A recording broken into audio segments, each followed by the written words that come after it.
Welcome to the open mic. Imagine living in a house just completely full of people, right? You're eating meals at a shared table, you're sleeping in a shared bed, and yet you haven't been spoken to in 730 days. Wow. Yeah, 2 whole years. Right. Not a single, genuine conversation, not one question about your day or your thoughts or, your fears, just this endless, deafening silence stretching out for 2 solid years right in the middle of a crowded room. It's just, it's really hard to even wrap your mind around that level of isolation. It really is. And, well, today we are looking at a distress signal, basically. A signal sent out into the internet by a woman whose very own living room has become this inescapable psychological prison. So welcome to the deep dive. We are so glad to have you with us today. We have a primary document that is just, it's incredibly intimate, profoundly raw, and overwhelmingly brief. Extremely brief. Right. We're looking at a single anonymous blog post written by a wife in India, and it is exactly 75 words long. Barely a paragraph. Literally just a few sentences.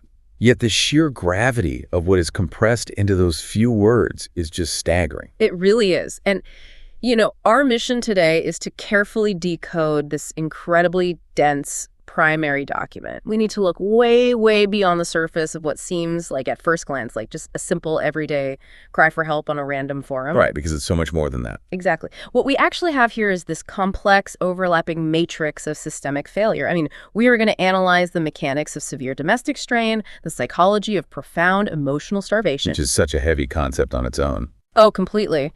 And we'll look at the paralyzing effects of financial pressure and the really intricate dynamics of toxic family enmeshment. And it is all woven together in just this handful of words. Okay, let's unpack this. Because when you first look at a 75-word post, it is so easy to just skim it and move on with your day, right? You're scrolling on your phone, you read it, you scroll past. Oh, for sure. We do it 100 times a day. Yeah. But reading this text, when you really sit with it, it feels like watching someone slowly suffocate. While the text is brief, it represents this profound human experience of total, absolute isolation. Yes. And we are going to treat this anonymous author's words with deep empathy, obviously, but also with really rigorous analytical focus. We want to break down the mechanics of her situation. Break it down piece by piece. Exactly. So let's start with the timeline of disconnection.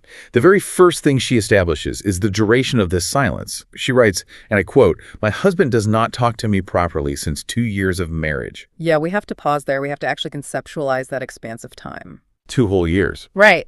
What's fascinating here, though, is the precise adverb she selects to qualify that silence. I mean, notice the phrasing. Right. She doesn't state, "My husband doesn't talk to me at all." She says he does not talk to her properly.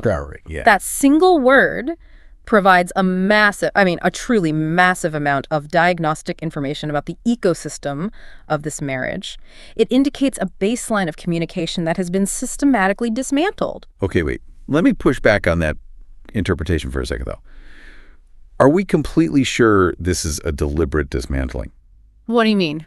Could it just be the natural erosion that happens in, long-term relationships? I mean, couples get busy, the honeymoon phase ends, and suddenly you are just exchanging utility information. Ah, right. Transactional talk. Exactly. Did you pay the electric bill? Mm-hmm. Or, hey, we're out of milk. Is it possible we are reading this calculated malice into something that is just a tragic but super common couples rut? I mean, it is a really fair question to ask. But a rut kind of implies a temporary stagnation, a mutual drifting apart. Okay, yeah. The phrasing, "since 2 years of marriage," establishes a really hard boundary. It's a definitive shift in behavior that has been sustained over an enormous length of time. Over 700 days. Exactly. When communication devolves entirely into the transactional for over 700 days, it ceases to be just a rut. It becomes a behavioral mechanism. Right. It's a structural feature of the relationship at that point. Precisely. In psychology, there is a concept often referred to as stonewalling. Oh, I've heard of that. Yeah, it's where a person completely withdraws from interaction, just shutting down and closing themselves off from the other person. And while obviously we can't formally diagnose a person from a short blog post, the dynamic described here mirrors that mechanism perfectly. Wow. The lack of proper communication means the absolute absence of inquiry into her internal world. It is the withholding of mutual respect, of emotional engagement. basically lacking basic curiosity about her as a human being. Exactly. So you are saying the silence isn't just an absence of words, like it's an active presence in the home. It is basically a tool. It is entirely a tool. We so often think of silence as a passive state, right? Like a void. Yeah, just nothingness. But prolonged selective silence directed at a spouse is highly, highly active. I mean, think about it. It requires energy to continually ignore someone who is sharing your physical space. Wow, that's so true. You have to actively pretend they aren't there. Right. It becomes a mechanism of control. By withholding civil, loving conversation, the husband is effectively dictating the terms of reality in that household. He gets to set the weather. He does. He is deciding that her thoughts, her feelings, and her very physical presence do not warrant acknowledgement. And the neurological impact of this kind of ostracism is severe. I can only imagine. When a primary attachment figure persistently ignores you, the human brain registers that social rejection in the exact same neural pathways that register physical pain. Wait, really? The exact same pathway? Yes. The brain interprets profound social isolation from a spouse, essentially, as physical trauma. Which perfectly sets up this analogy I've been kind of turning over in my head as we talk. I look at this specific type of isolation, and it feels akin to being marooned on a desert island. Yeah. Right? Except the island is your own living room. Oh, that's a great way to put it. You are completely stranded, totally isolated, but you can see other people right there on the shoreline. You can literally reach out and touch them, but you are entirely, fundamentally cut off from them. Marooned in plain sight. Yeah. And that brings us to the physical reality of her situation in the text. She writes, "Forget about physical relationship. He avoids sex and has never given me an orgasm. He does not even want to have an emotional relationship."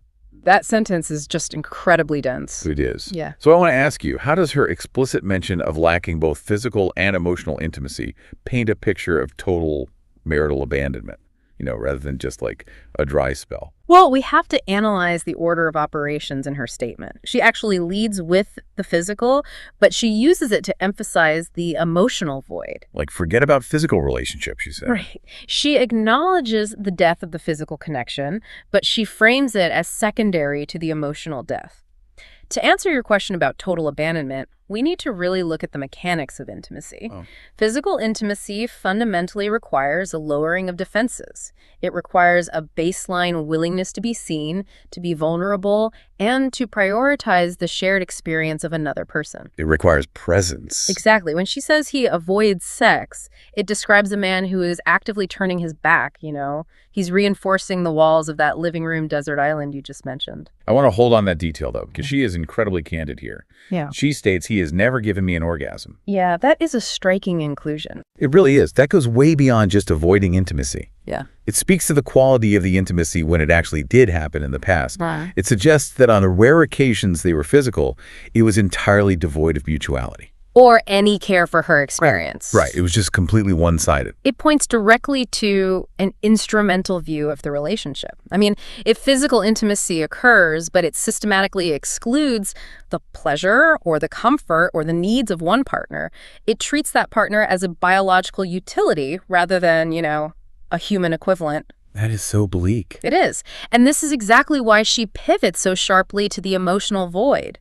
The physical neglect is profound, obviously, but she correctly identifies that the physical absence is merely a symptom of the root disease. Which is that he does not even want to have an emotional relationship. Precisely. It's the word want that lands so incredibly heavily there. He doesn't want it. He's just actively, deliberately opted out. Because an emotional relationship requires labor, let's be honest about that. Oh, definitely. It is the hidden infrastructure of a functional marriage. It is the work of attunement. What do you mean by attunement, exactly? Well, it's noticing when your partner is stressed, offering comfort, sharing a joke, aligning on goals for the future. It's the daily maintenance of a shared life. Okay, yeah. By stating he does not want an emotional relationship, she is confirming that he has entirely abandoned the labor of partnership. He just walked off the job. Exactly. I mean, a couple can survive physical distance, right? Yeah. Due to illness or travel or just periods of extreme stress, provided that emotional infrastructure remains intact. Right, because you still feel tethered to each other. Exactly. But when the desire to maintain that emotional connection is explicitly withdrawn, the fundamental architecture of the marriage collapses. She is stranded, and he has made the conscious choice to just let her drown. Now, dealing with this level of structural collapse between two people is devastating just on its own. I mean, if it were just the husband and the wife floating in this void, the mechanics of a solution are, well, relatively straightforward, even if they're incredibly painful. Right, you dissolve the union. Exactly. You walk away, you file the paperwork, and you start over. But the text immediately introduces these structural weights that make walking away a near impossibility. The whole situation becomes exponentially more complicated. It does. The narrative pivots from a private marital fracture to a complex systemic crisis. And the very next sentence is just 5 words long. She writes, "We also have a son." Just massive implications in those 5 words. With those 5 words, the entire gravitational pull of this document shifts. We're no longer just looking at a failing romance. We're looking at a failing family unit. And suddenly there is a deeply vulnerable third party involved. The introduction of the child fundamentally alters the entire calculus of her survival. And her follow-up sentence is highly revealing regarding the actual mechanics of this household. Right. She writes, "My husband does not even perform his duties as a father properly." There is that word again, properly. Yeah, properly makes another appearance. Yeah. But I want to challenge this framing a bit, just to play devil's advocate. Is it possible to separate the husband from the father? Go on. Well, we see situations where a couple's romantic relationship is completely dead, right? But they still manage to sort of compartmentalize and function effectively as co-parents. Sure, we do see that. They divide the labor, they show up for the kids' soccer games, whatever. Why should we assume the marital failure here automatically guarantees parental failure? Well, while compartmentalization is definitely possible in theory, it requires a tremendous amount of mature mutual communication to actually execute successfully. And we already know communication is dead. Right. 2 parents who, say, hate each other romantically but love their child, they must constantly communicate about logistics, discipline, health, education, to maintain a stable environment. Yeah, it requires constant coordination. But we have already established that this husband does not talk to her properly and refuses any emotional relationship. You simply cannot effectively co-parent in a total vacuum of silence. That makes a lot of sense. Furthermore, look at her specific vocabulary. She calls fatherhood a set of duties. Which sounds incredibly clinical, honestly. It is clinical because she is describing a systemic breakdown. A functioning household with a child is essentially a highly complex logistical operation. Oh, anyone with kids knows that. Right. There is a massive division of labor required. There's financial provision, physical care, emotional regulation. By framing his role as unfulfilled duties, she is illustrating that he has abdicated his position in this division of labor. He isn't holding up his end of the bargain. He is not functioning as a partner in the basic enterprise of raising a human being. Which means the entire weight of that enterprise falls squarely on her shoulders. She is enduring the profound psychological toll of a dead marriage. And simultaneously, she is functioning as a single mother within the confines of that marriage. A single mother who still has to live with the ghost of a partner. Yes, she has to absorb the entirety of the child's physical and emotional needs all by herself. And we also really need to examine the psychological mechanism at play for the child here, because children act as incredibly sensitive barometers to the emotional climate of a household. They absorb everything. They absolutely do. They do not require overt, screaming matches or throwing plates to understand that the environment is hostile. They process the silence. They process the physical distance. The father's refusal to perform his duties properly is actively constructing a template for this young boy. Oh, wow. Yeah. It is teaching him what relationships look like, what constitutes a normal household, and fundamentally how a man behaves within a family structure. That is so tragic because the mother is undoubtedly entirely aware of this collateral damage, right? Yet she lacks the power to force her husband to engage. She is forced to act as the sole emotional shock absorber for her son, trying to shield him from the coldness radiating from his own father. The sheer cognitive and emotional exhaustion of playing that role is just difficult to overstate. It was a recipe for total burnout. And as if the burden of solitary parenting in an emotional void isn't crushing enough, the text drops another structural weight right onto the pile. Again, it is an incredibly short sentence. She writes, "He is also in debt." Yeah. I really want to spend some time analyzing the placement and the function of this sentence because, honestly, financial stress is essentially lighter fluid poured onto any situation. Absolutely. Let alone one this fractured. Yeah. But I want your take on this. Is the debt the cause of the husband's withdrawal? Or is the debt just another symptom of his broader failure to participate in reality? That's the million-dollar question, isn't it? It's crucial to look at how financial distress operates within the mechanics of human behavior, because debt is rarely just a mathematical problem. Right, it's rarely just about the numbers on a spreadsheet. Exactly. It is a profound psychological burden. So let's trace the causality from both directions, like you asked. If we hypothesize that the debt is the root cause here, we must consider the immense cultural and psychological weight of financial failure. Especially in more traditional contexts. Yes. In many traditional family structures, patriarchal expectations place the entirety of the provider burden on the husband. If he is drowning in unmanageable debt, the resulting shame can be just paralyzing.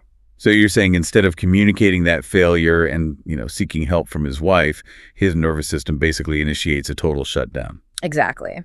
When an individual feels completely emasculated or overwhelmed by a failure they feel they cannot fix, a common defense mechanism is profound withdrawal. It's the fight or flight. Precisely. To speak to his wife would be to invite questions he literally cannot answer. To engage with his son would be to face the dependent he is failing to provide for. So, the stonewalling we discussed earlier, it becomes a fortress built entirely out of shame. The silence is his shield against having to verbalize his financial ruin. Okay, that makes a twisted kind of sense. But let me pitch the alternative theory to you. Sure. What if the debt is just another symptom of his larger apathy? Yeah. I mean, the text paints a picture of a man who is totally checked out of every single responsibility. Marital, emotional, parental. If he doesn't care enough to speak to his wife or parent his child, why would he care enough to maintain the family's financial stability? That is the more insidious possibility, honestly. If the emotional withdrawal came first, it indicates a man who no longer views himself as part of a shared enterprise. He's just a free agent living in her house. Right. He's operating solely as an individual, completely unbound by the obligations of the family unit. In that state of detachment, reckless financial behavior becomes highly likely. Because there are no perceived consequences to his family. Exactly. Whether it's poor investments, gambling, or simply an absolute refusal to engage in productive labor, the debt is merely the outward financial manifestation of his internal emotional bankruptcy. Emotional bankruptcy. That is a powerful phrase. He has stopped investing in the marriage, he has stopped investing in the child, and he has stopped investing in their literal future. The terrifying part is that regardless of whether the debt is the cause or the symptom, the mechanical function it serves in her life is exactly the same. It's a trap. It operates as a heavy deadbolt on the door.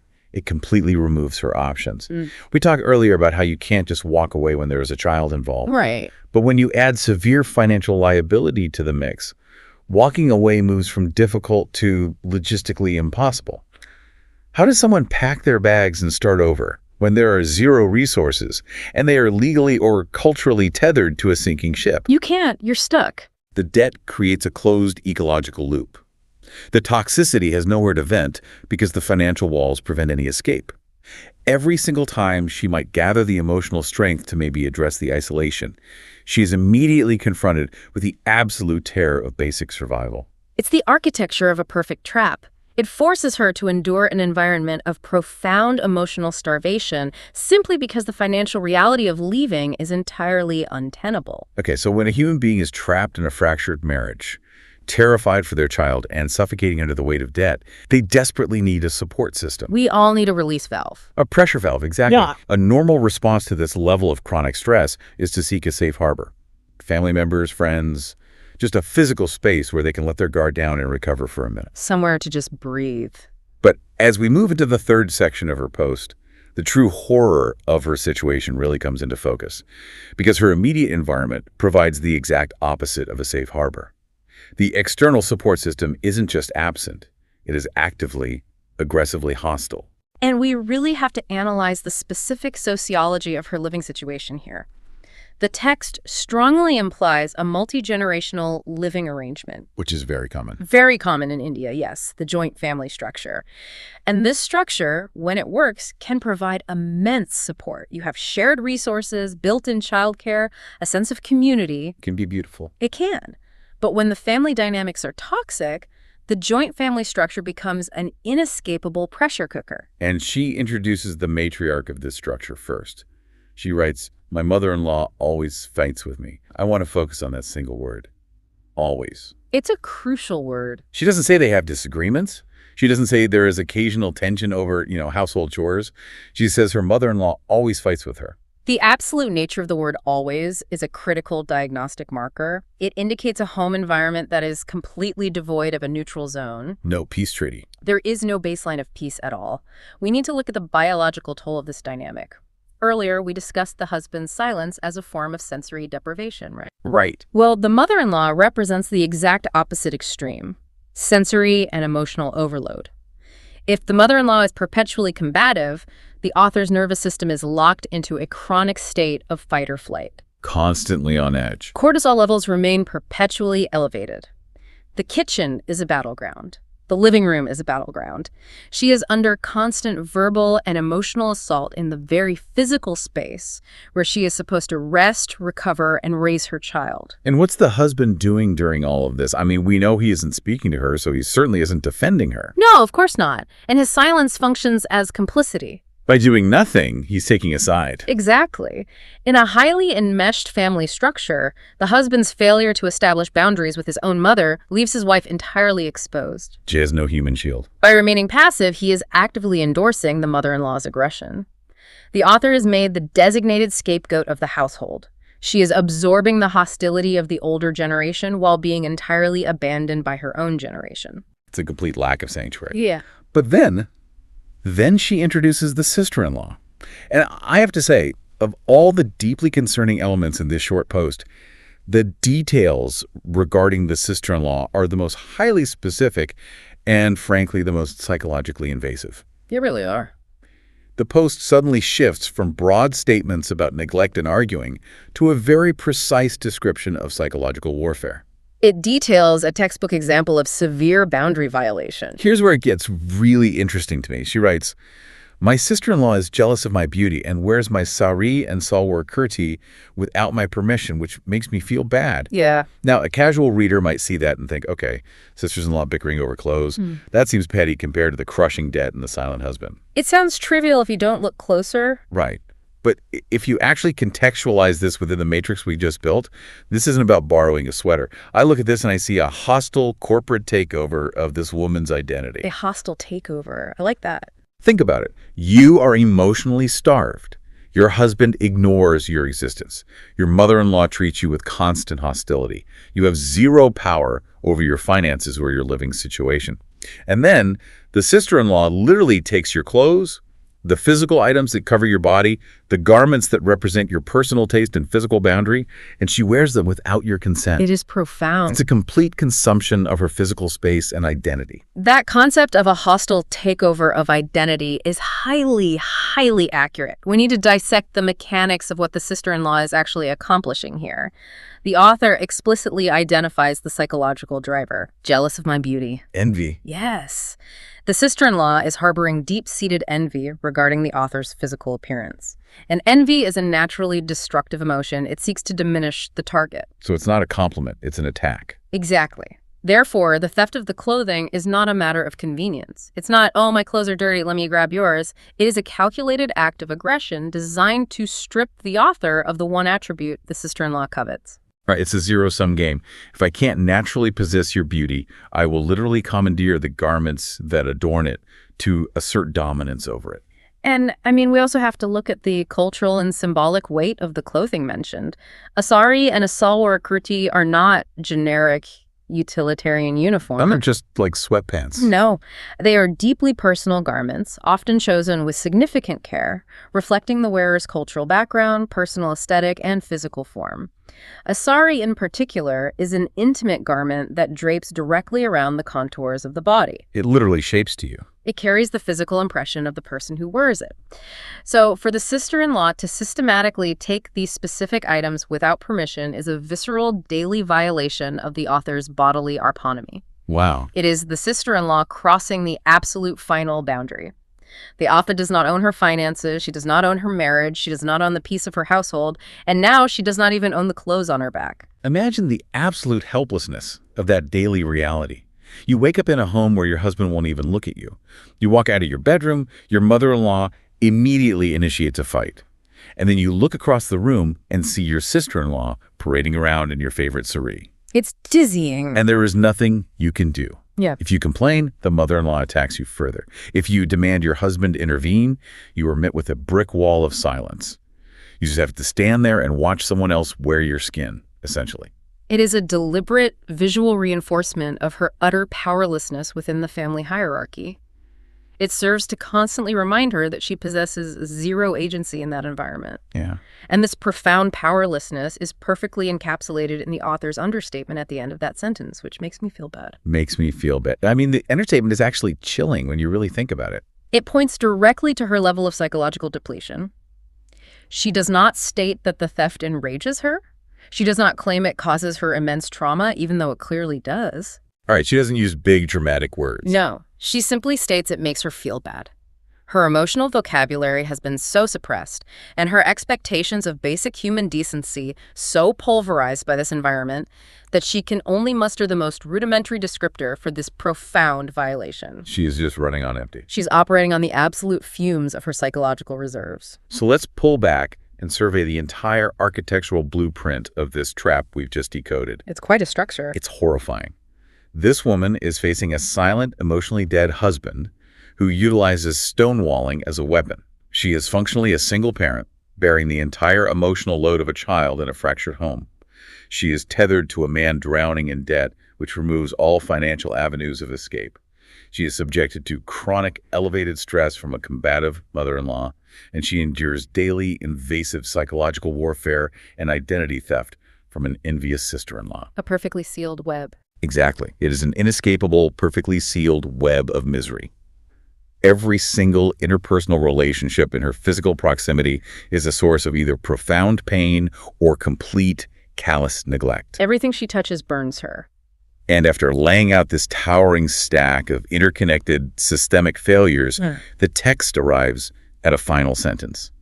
A chillingly simple conclusion. The ultimate plea, the final 4 words of the document. What should I do? It is the articulated sound of absolute paralysis. We need to focus entirely on the mechanics of these final 4 words, because they aren't just like a rhetorical wrap-up to a blog post. No, not at all. They are a literal, desperate question posed to the void. And if we connect this to the bigger picture, the very mechanism of how this question is being asked is the most telling diagnostic detail of the entire text. She is posting this anonymously on an internet blog. We must analyze what drives a person to that specific action. It highlights a complete and total collapse of her real-world support network. I mean, think about it. She is living in a densely populated environment inside a house, literally packed with family members. Surrounded by people. Yet she has absolutely no one in her physical reality she can safely speak to.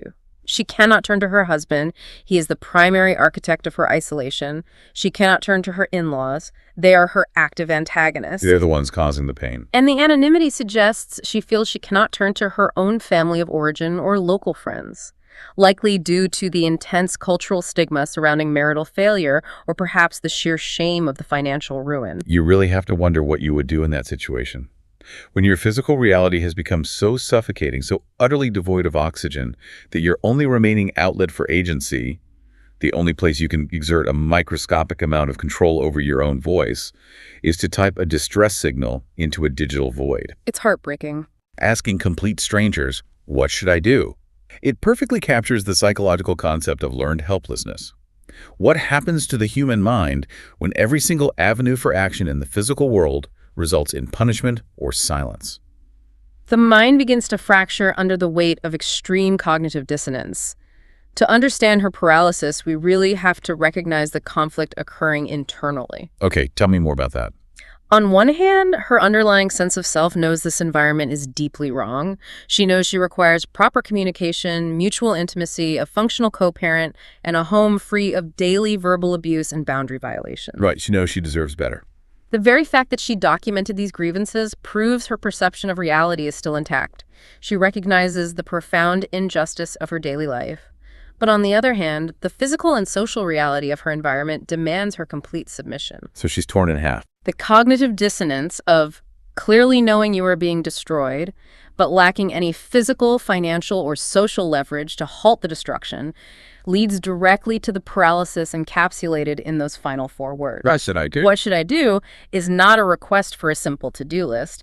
It is an expression of total systemic checkmate. She has run out of moves on the board. And the devastating reality is that the internet cannot provide the solution she actually needs. I mean, a stranger in a comment section can type, "Leave him," but we've just spent all this time breaking down exactly why she can't just leave. The debt, the child, the lack of resources. Exactly. A stranger can type, "Set boundaries with your sister-in-law." But we know that attempting to enforce a boundary in a household where you are the designated scapegoat will only trigger a massive escalation of hostilities from the mother-in-law. All while the husband watches in silence. Right. There are no easy, actionable answers available to her, which is precisely why she is trapped in the endless loop of that final question. The internet can offer validation, and it can offer sympathy, but it fundamentally cannot offer extraction. And extraction from this highly toxic, deeply enmeshed domestic ecosystem is the only actual solution. So what does this all mean? We have spent this time taking an incredibly deep journey through exactly 75 words of text. It went fast, but we covered a lot of ground. We did. But I think we have clearly demonstrated how these few words are merely the visible tip of a massive, dark iceberg. We've mapped out the complex behavioral mechanics of this household. We've seen how deeply interconnected these struggles are. You can't untangle them. You really can't. You cannot separate the husband's use of silence from the shame of the financial ruin. You cannot separate the financial ruin from her inability to escape the mother-in-law's chronic abuse. You cannot separate the sister-in-law's theft of her clothing from the broader theft of her agency. They all reinforce each other. The emotional neglect, the financial paralysis, the toxic family enmeshment, they all interlock perfectly to create a psychological cage. And that is the immense diagnostic power of primary sources like this one. We live in an era characterized by massive information overload. Totally. We are swimming in data. We are constantly bombarded with high-level statistics, macro trends, and highly produced, sanitized narratives about society and relationships. But a raw, unedited, anonymous artifact like this blog post slices straight through that noise. It's unfiltered reality. Analyzing a document like this reveals more about human endurance, the mechanics of domestic entrapment, and the brutal reality of isolation than 100 theoretical studies ever could. It demands that we confront the complex, unvarnished reality of a single human life. It grounds these massive, abstract concepts like marital strife, stonewalling, or toxic family dynamics into something visceral and heartbreakingly real. It puts a face to the statistics. It really does. And as we conclude this deep dive, I want to leave you with a final thought to mull over on your own. It builds on the mechanics we've discussed today, but takes it a step further into our own environments. I want you to consider the concept of the silent wall. The silent wall. We operate society under this deeply flawed assumption that physical proximity equals intimacy. We assume that if people inhabit the same house, sleep in the same bed, and exist in the same physical space, they're inherently connected. But we know that isn't always true. The structural breakdown we've analyzed today completely destroys that assumption. When physical proximity does not equal intimacy, when our homes cease to function as sanctuaries and instead mutate into battlegrounds or isolated desert islands, at what point does the act of simply existing in a shared physical space become the heaviest psychological burden of all? It's a heavy thought. It's a terrifying realization that the most profound, crushing loneliness does not occur when you're physically alone. It occurs when you are entirely surrounded by people who actively refuse to see you. I want to challenge you to think about the architecture of your own community. Think about how many unseen, silent struggles are operating right now behind the closed doors of your own neighborhood. How many people are screaming into the digital void tonight simply because the person sitting 3 feet away from them on the couch has built a wall of silence they cannot climb? It requires us to completely reevaluate how we observe the relationships around us. It really does. Thank you for joining us on this deep dive. Take care of yourselves, and we'll see you next time.